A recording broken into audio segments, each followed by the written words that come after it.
Hey, Manak. Hey Node, Happy Friday. happy Friday.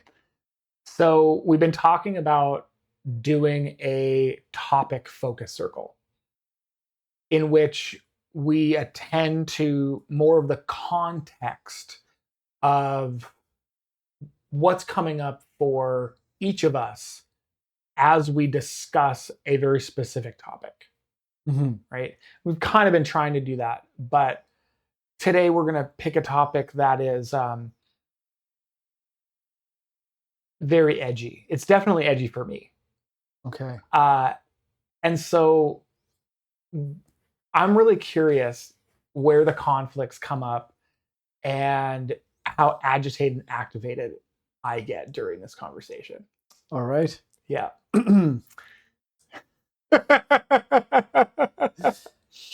So the topic is advertising. The topic is advertising. And is it advertising in general or is it advertising specifically in the field you find yourself in? Oh, that's very interesting. What comes up for me when I think of advertising is how my outlook onto the world is trying to be manipulated by other people. hmm Right? How my lack of information about a given topic is trying to be used against me, how my emotions are trying to be used against me in order to create this type of reality that would lead me to purchase something hmm or lead me to think a certain way about something. Um, so I think advertising in general. I'm very curious to know how you feel about that. How you feel about there's this huge undercurrent of subliminal messaging, hooks, and Yeah, things like that, trying to get you to do something you might not normally do. yeah. Um, right now, in this moment, what's coming up for me is this little voice that says, "You sound like a conspiracy theorist."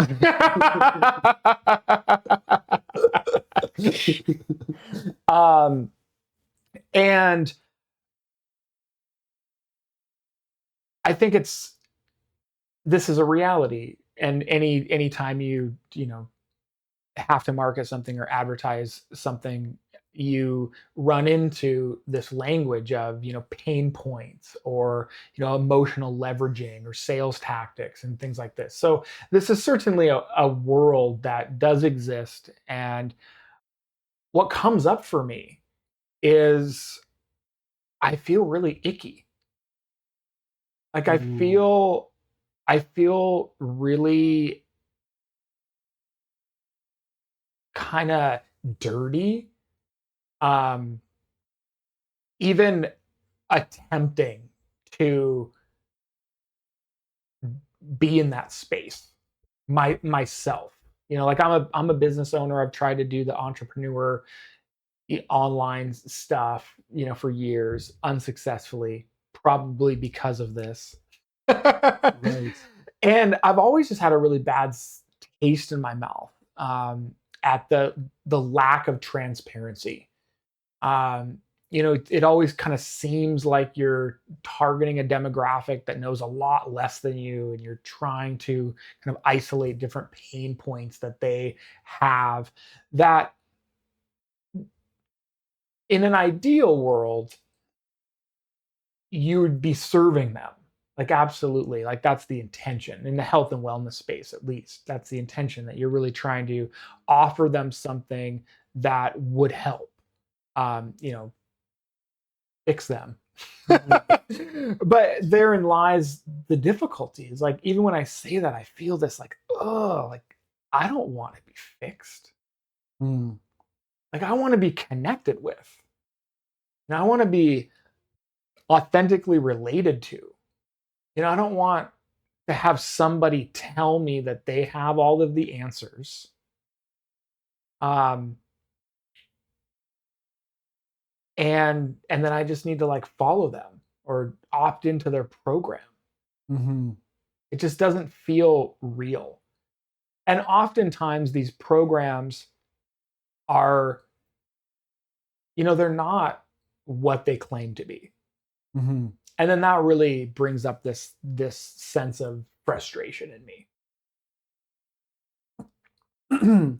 It is interesting to hear you use the words icky, because that is how I felt Mm. when a few weeks ago I hopped onto this advertising train and started watching videos on YouTube to help me learn the basics and the Mhm. basic language, and this ickiness. I felt the ickiness, Mhm.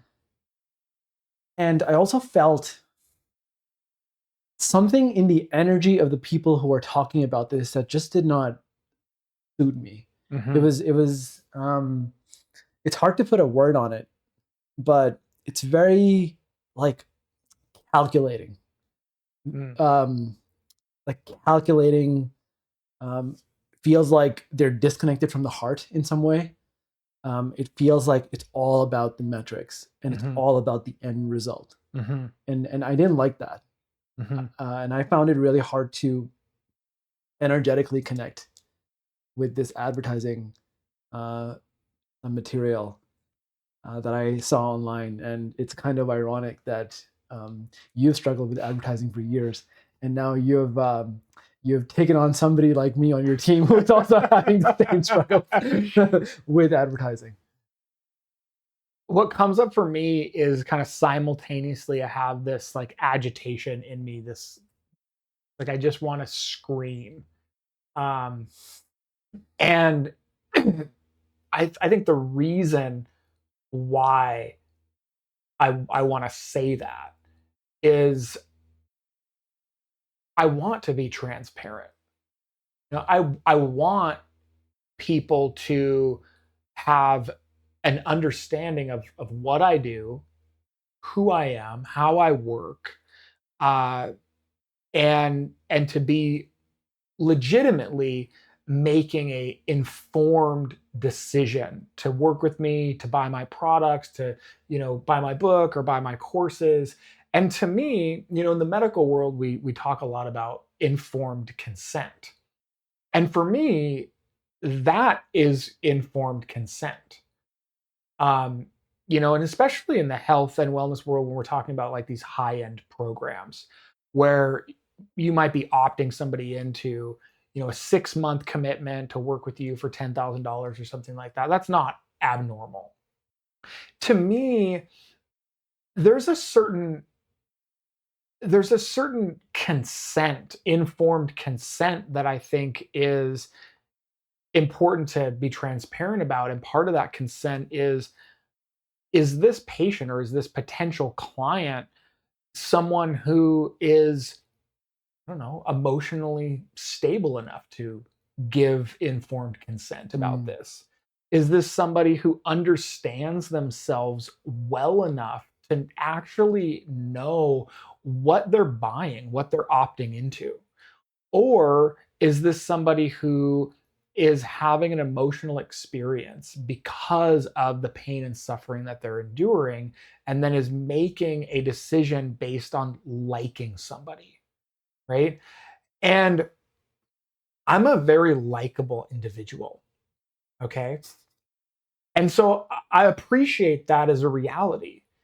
And that is the last thing that I ever want to be the reason why somebody is working for me or mhm. with me, right? Is that they just like me. Like liking me is not gonna help you make any type of growth or help facilitate any healing. Liking yourself is the game we're playing, right? Right. And when I hear that, um, I want to challenge that a little bit, Mm, because I agree with you that liking yourself is the plan and is the goal.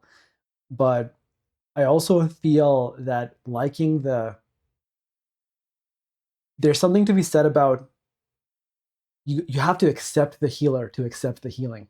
Ooh. and I don't see how you can escape this being liked Mm. in order for a treatment to work. Ooh, that's beautiful. When you, as soon as you said like, I want to challenge that, my whole system just kind of like relaxed into, okay, sweet, cool.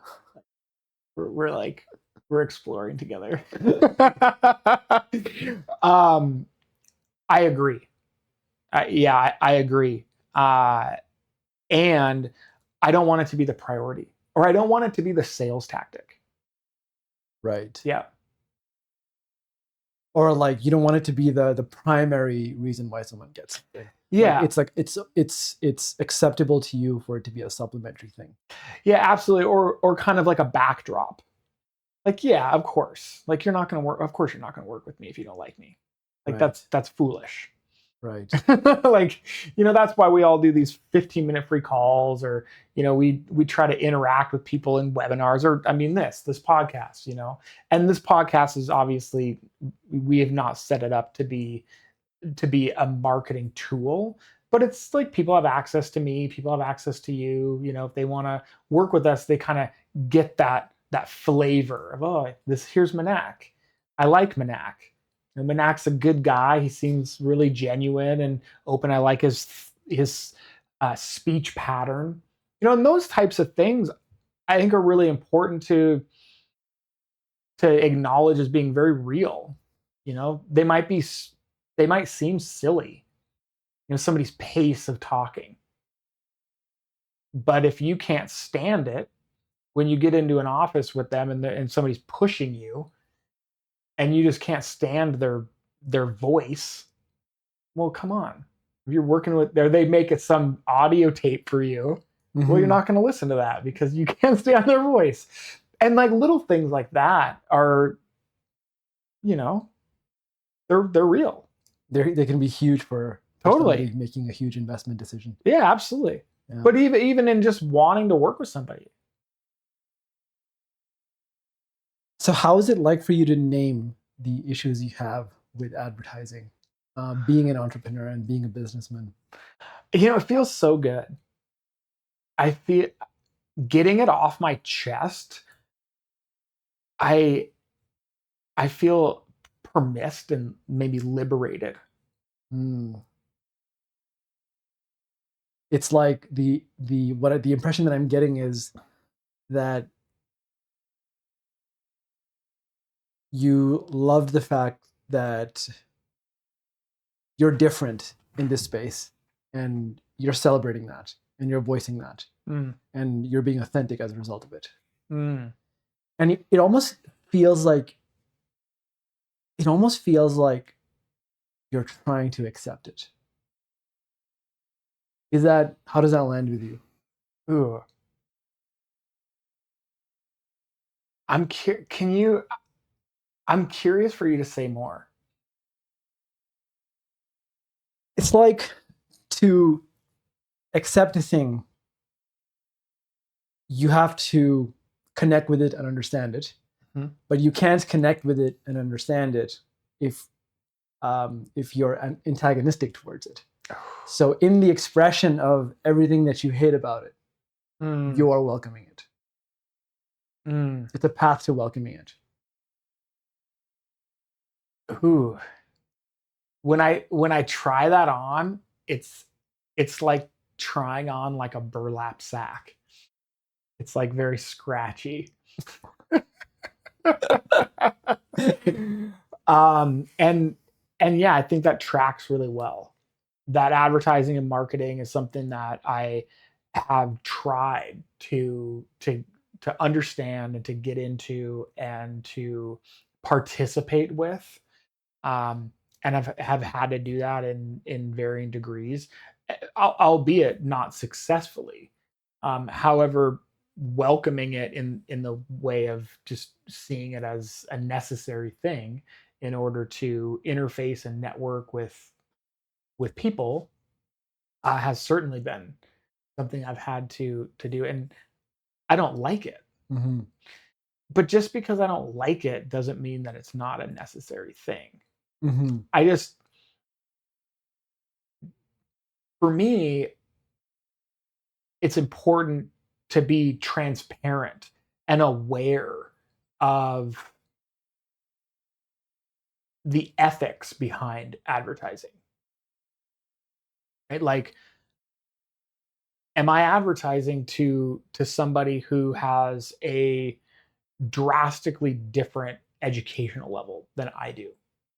Right? To where things that I say will automatically be accepted as truth and fact for just because I speak in an educated manner, or I am using, yeah, or I have kind of a scholastic background to support these ideas. Does that is that right and fair? Is that reasonable to leverage? And I think that there's a certain level of transparency that I like to have there. Um, and like I said, it's part of a true informed consent, Mhm. right? That yeah. The effect of what you're sharing is having on me is one of calmness.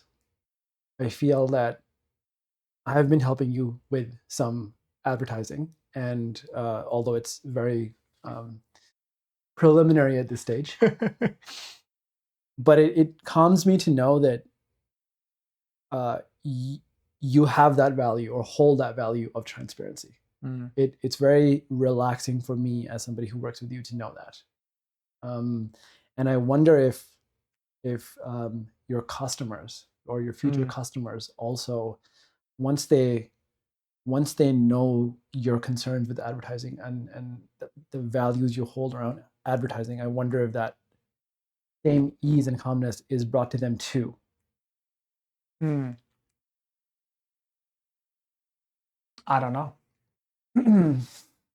When you ask that, I find my mind going into kind of this projection realm, Mhm. this kind of mode of projection where yeah, what what the future will hold, or what other people are going to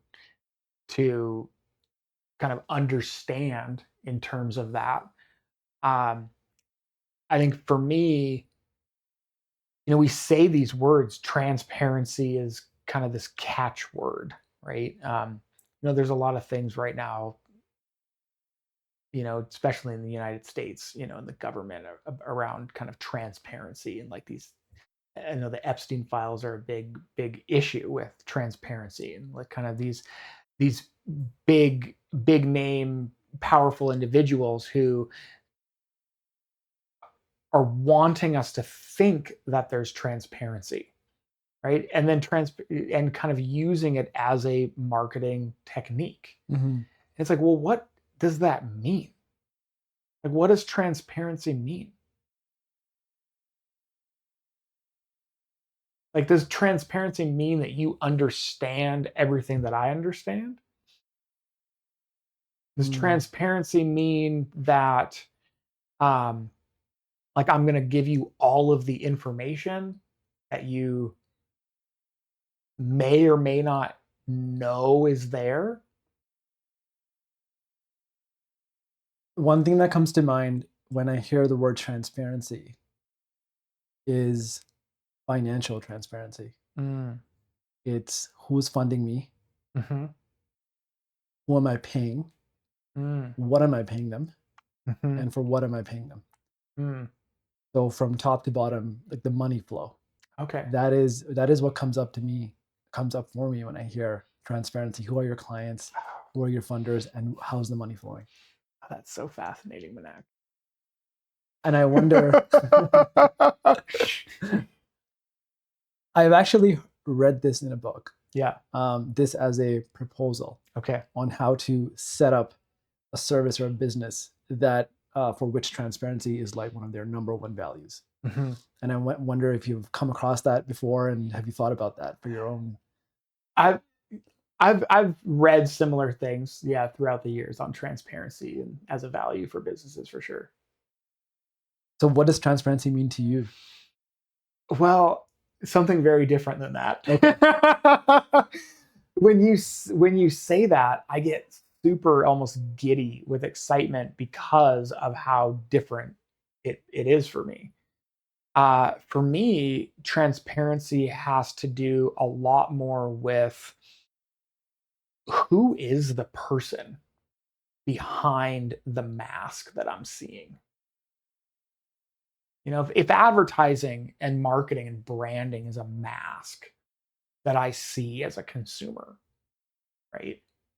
Um, I look out into the world, and the digital world is great for this, and I see, um, oh yeah, like your life is gonna be transformed, or yeah, your health is gonna, all your ailments are gonna disappear. Which, I mean, essentially, advertising is promising those types of things, right? Mhm. I'm super interested in who's behind that. Like who is the person writing that code, that putting together this program? Who is the person? You know, like, do you know that this person is struggling in their marriage and like actually doesn't have their shit together? Do you know that this person is actually participating in similar work that you want to do, similar internal healing work? Is this person nice to other people? Like truly kind and considerate? Or is the person that you're buying this product from, you know, hated by their neighbors, doesn't have any friends, is not the kind of person that you would want to be friends with? To me, that's, I look out into our world and I see, people out there, and people are struggling and suffering and have all kinds of pains and ailments, but they also have family and friends and exciting things going on in their lives, and a plethora of different experiences. Mhm. And the way that we show up in the world, in our own lives, is important. It's important to how we are adding to the world that we want to see, right? And so it's important to me to know that the people I do business with are people I want to do business with, that the Mm. people are people I want to do business with, not their company. Not I want to do business with this company because it makes me money, right? And this is the, yeah, So I have a question on that. yeah. Why is it important for you to know who the people are behind the businesses you do business with? Because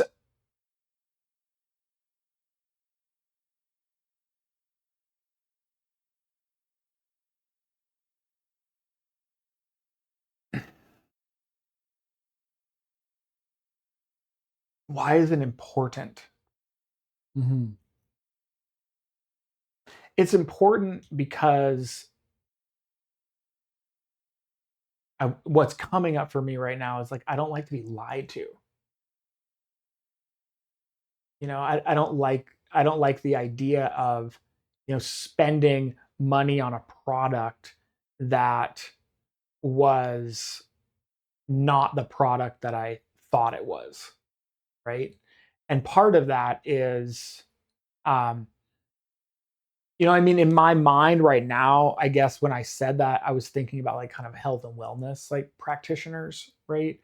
Um, that when I, find a therapist, when I find a counselor, when I find like a psychotherapist or a hypnotherapist, or um, like my massage therapist, like, oh my gosh, like I love my massage therapist right now.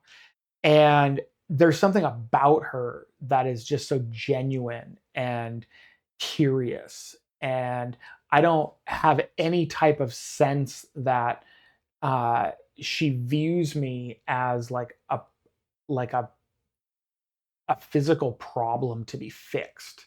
It's more of this like kind of global exploration in kind of body and psychosomatics.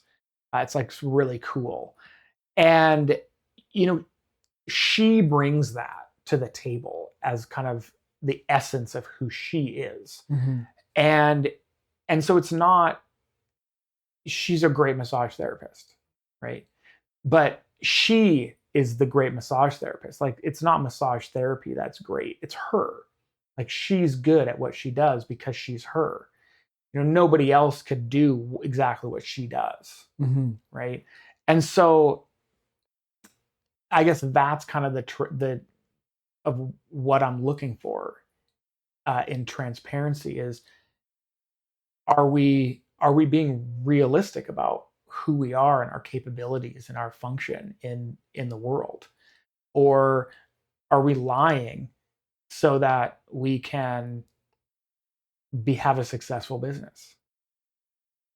When I hear you say that, I feel the answer will take us back to someone's shadow, Oh yeah, I mean right? absolutely. It all goes down to the shadow. Yeah, Are they being? Is this like a hustling project, yeah, or is this your authentic work? yeah. I recently um, purchased a course on. It was an online course, Okay. and it was about healing the inner child. Oof. And I had seen some videos on YouTube, and it felt very promising. Mm-hmm. And I do the course, and it was quite an investment. Okay. And it turned out to be not what I expected. So when I hear you say that, like I just want to know, like, was it a shitty course?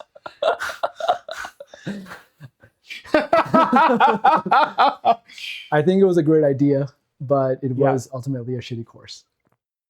But it was probably marketed and branded really well. It was branded really well. It was branded really well, and you know how people are in this spirituality community. You know, they have like the hair, the beard, like they're wearing the right things, and Oh yeah. they're making the right videos. It's like all very well done. Oh yeah. But the course itself feels empty, Interesting. and that was the experience. The one good thing about it, though, was that it had a 1 month money back guarantee, Oh, okay. and I feel like that really helped me buy that course, because I knew that if I got into it and this is not what I think, I can get that money back. Mm.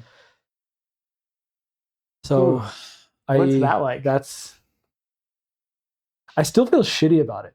Even though I got my money back, Mm.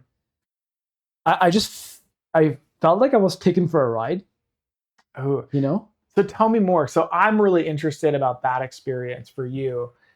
Be- yeah, I'm very interested about that experience for you. So it all started off with realizing that I need to heal the relationship I have with my inner child. Like there's some inner child stuff going on that I haven't integrated. So can I ask? So can I like pause you there and just ask a question, Yeah. like just a clarifying question? Yeah. Okay, because there's this context of this course. Did this course teach you that you needed to work on your inner child? No, it Okay. was a realization I had by myself. Okay. So But you knew this going. You developed this knowledge awareness, yeah. on your own, or like through other work that you'd done. Oh, you know what? Give me a second. Okay. Give me a second.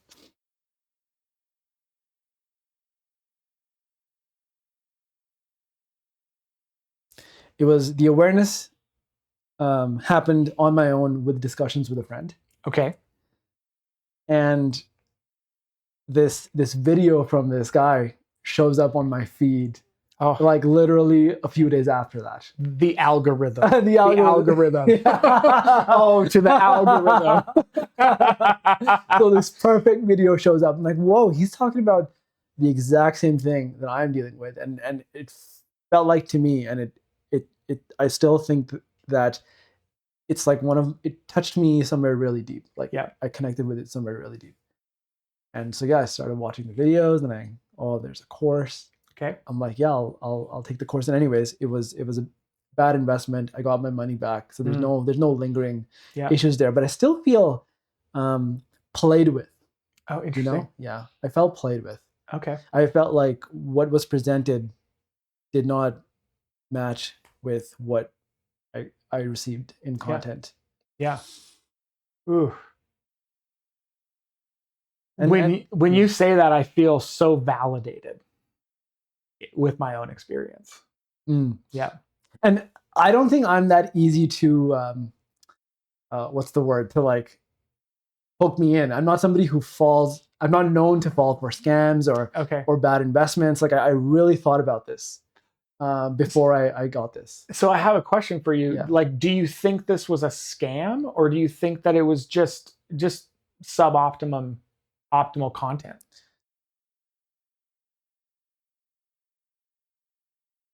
There's and yeah, I'm interested in this. Hmm. This one's a tricky question to answer. Yeah.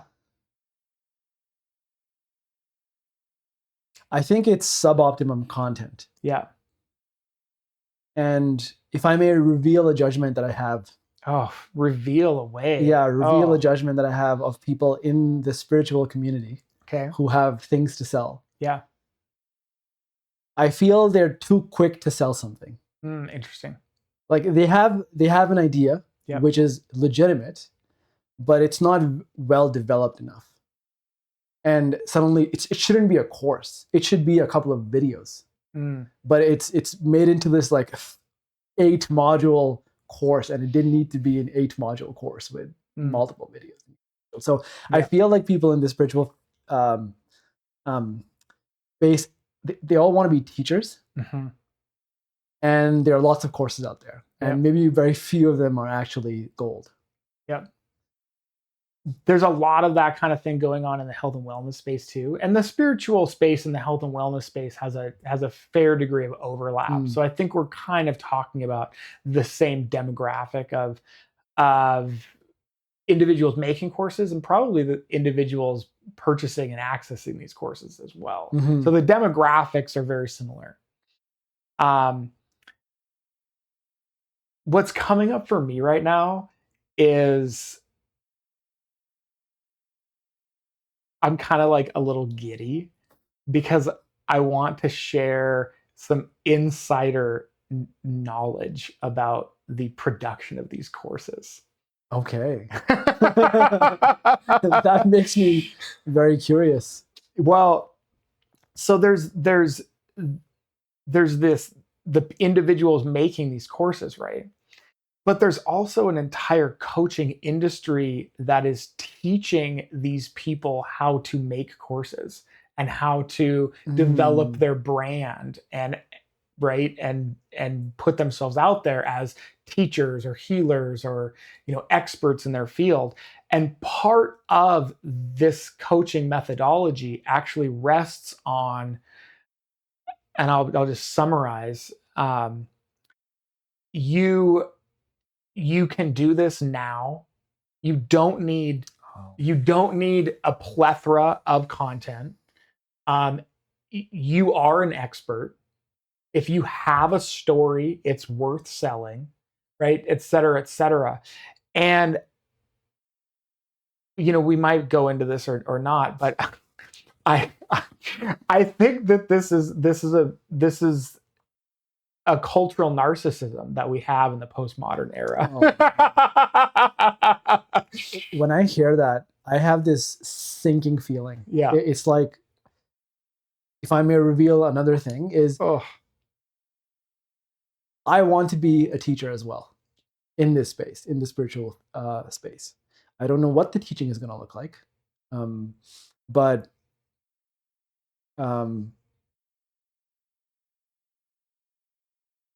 I feel so. Hearing this makes me not want to go there. It just makes me not. Yeah, but I don't want to be part of that. Yeah, I don't want it to be like that. And I feel like the space is like it's so muddy and so dirty that I don't want to put my foot in it. That's what I feel right now. And I know what you're talking about these people who are making courses to make a course. Yeah, I know what you're talking about. Yeah. Crazy. I'm very aware that I'm on camera and I just want to take like a breath.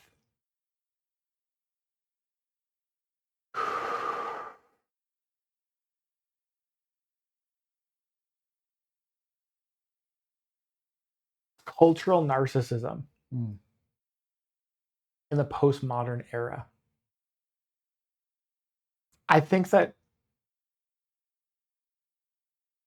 advertising and marketing and kind of individual branding like is that story. It's Mm. it's kind of like the slogan of our narcissism.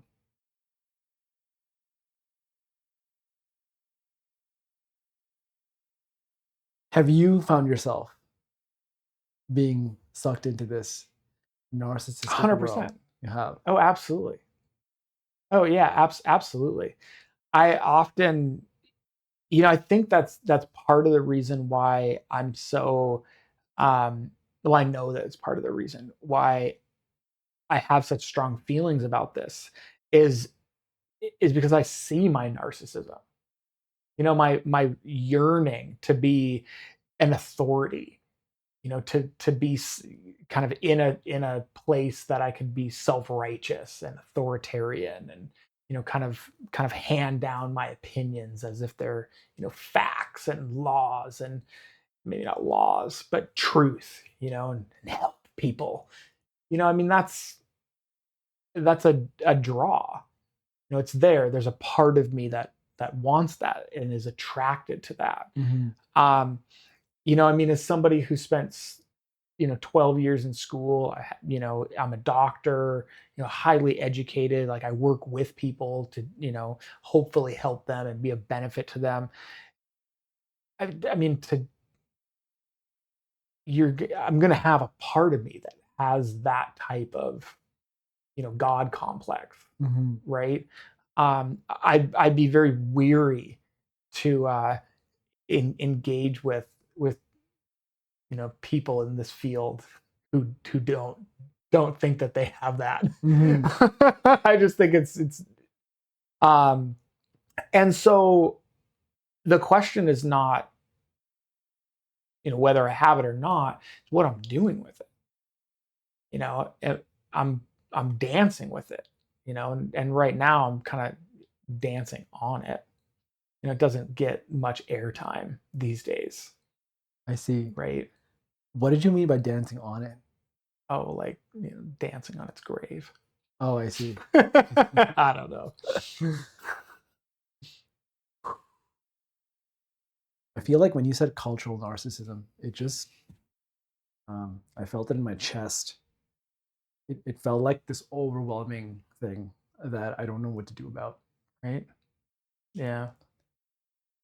It's like it's blocking everything good from flowing in my body. Mm.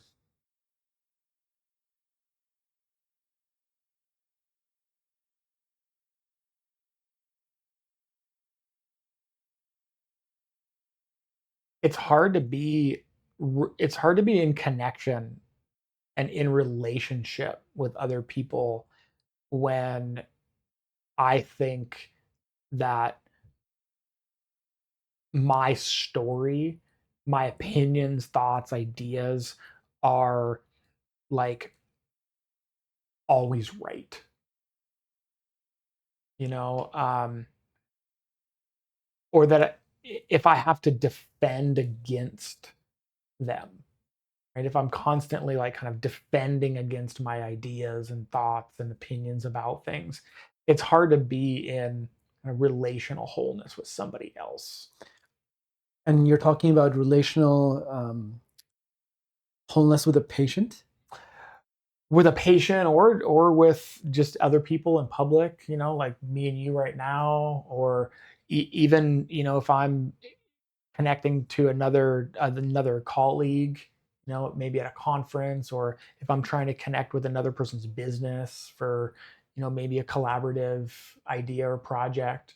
It's difficult to make those connections and be in that relational space if I think I'm right. Mm. And like full stop. Like I think I'm right, period. There's no dynamism there, Mm-hmm. you know? Um, and, to me, that's this cultural narcissism. Mm. That idea felt very fresh in me.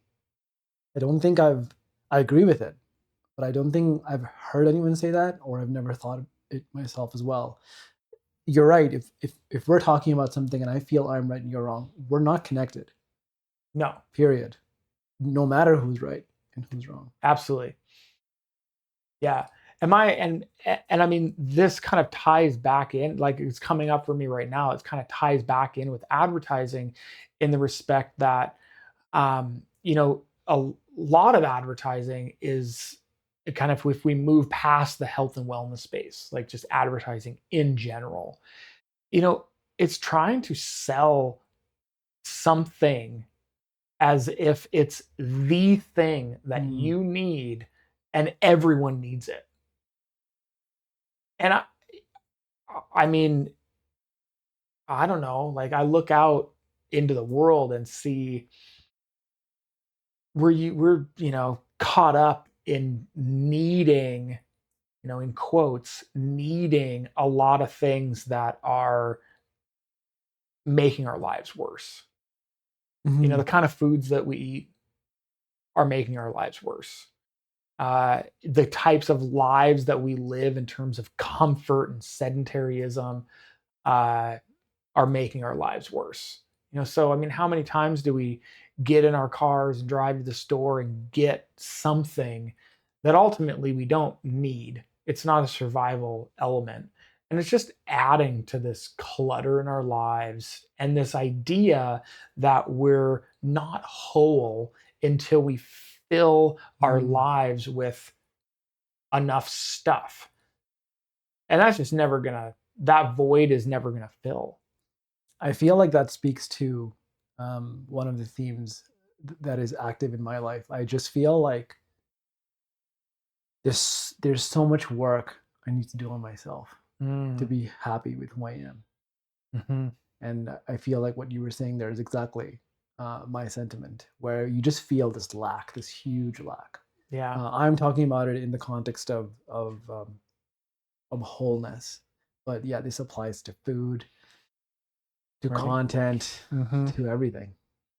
These days, I just have these. What comes up for me when this topic of kind of materialism comes up is I just want to burn all my possessions and walk away. Like just light a match. Like everything. And I've played these games with myself. Um, and I guess this is kind of what I'm talking about with like transparency, right? So I'll share a little story. About 2 years ago, I had this kind of idea that I needed to shed some ego layers.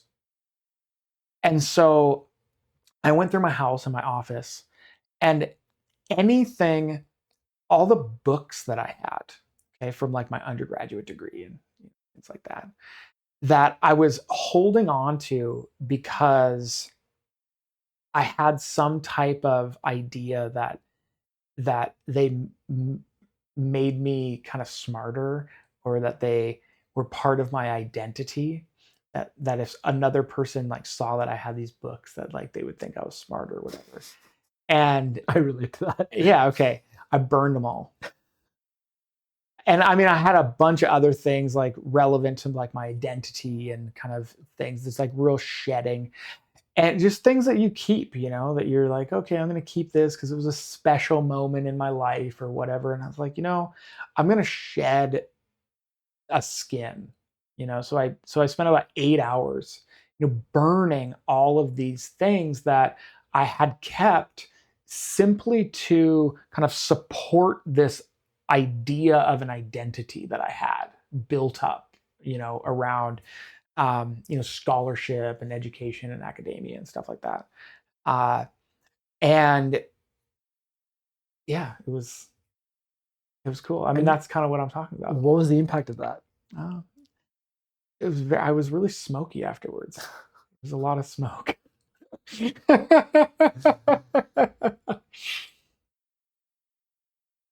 that just reminds me that I have a lot of books that I don't know what to do with. And I've been holding on to them because it's like I'm trying to hold on to the past. You know, some of these higher level math textbooks, I've read them, I've understood them, and I've forgotten them. Right? And so they're not even a part of me anymore. They were a part of me, and I can't let it go. And they're there. And that's what making me think. My relationship to those books. The excess number of books I have and I possess. Well, we can. Our timer went off. Our timer did go off. All right.